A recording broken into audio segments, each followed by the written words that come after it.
इस तरह एक बीबी सी ना, वो चली गई किसी अल्लाह वाले जिहड़े होंदे ना पीर साहब अल्लाह वाले, वो गल बड़ी कमाल दी दसदे ने।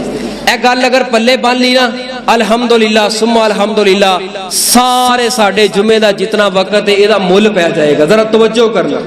वो कह लगी बाबा जी मैनू कोई तवीत कोई दम करके दिओ कि मेरा खामद मेरे अल वेंदा ही नहीं। वो अपनिया भरजाइयां वाल वो अपनिया भैनां वाल ही लगा है, मेरे अल वेंदा ही नहीं, मेरी इज्जत ही नहीं करता, मैनू टाइम ही नहीं देंदा।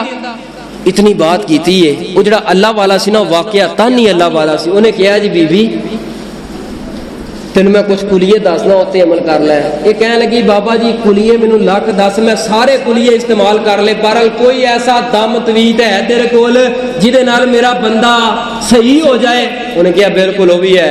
उन्हें कहा इस तरह करना पेगा, शेर नहीं होंदा जिहड़ा जंगली शेर है, उहदे वाल चाहिए ने, उहदे कोई वाल ना कोई 2-3 तोले चाहिए ने, उहदे ते मैं करांगा दम, ते ओ फिर जिहड़े वाल दबने पैणगे ते ओ तेरा खामद तेरा ना गुलाम ही बन जाएगा, ताबेदार बन जाएगा, सारी जिंदगी तेरी खिदमत करेगा। उन्हें कहा कोई मसला नहीं, कर लांगे।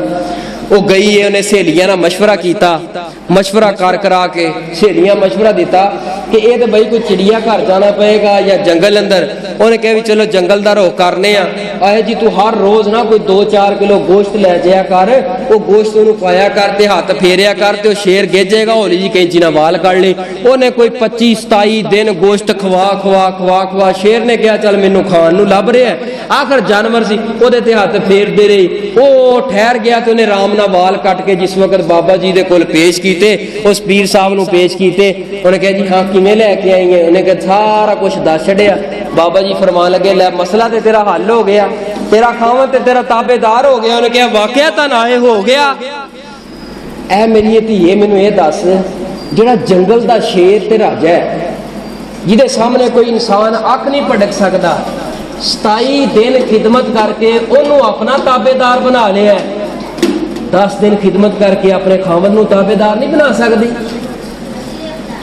27 दिन खिदमत की तेरा बन गया है शेर, और जिहदे नाल तेरा निकाह होया है, तेरी जिनस अंदर होवे इंसान है, ओदी खिदमत करके तू अपना नहीं बना सकती। जा मेरी ये धीए जाके खामद की खिदमत कर, जो खिदमत ही नहीं करनी खामद तेरे तो उंज ही तंग है। तलाक देंदा भी मरद है, तलाक ना दे तां भी फसे है।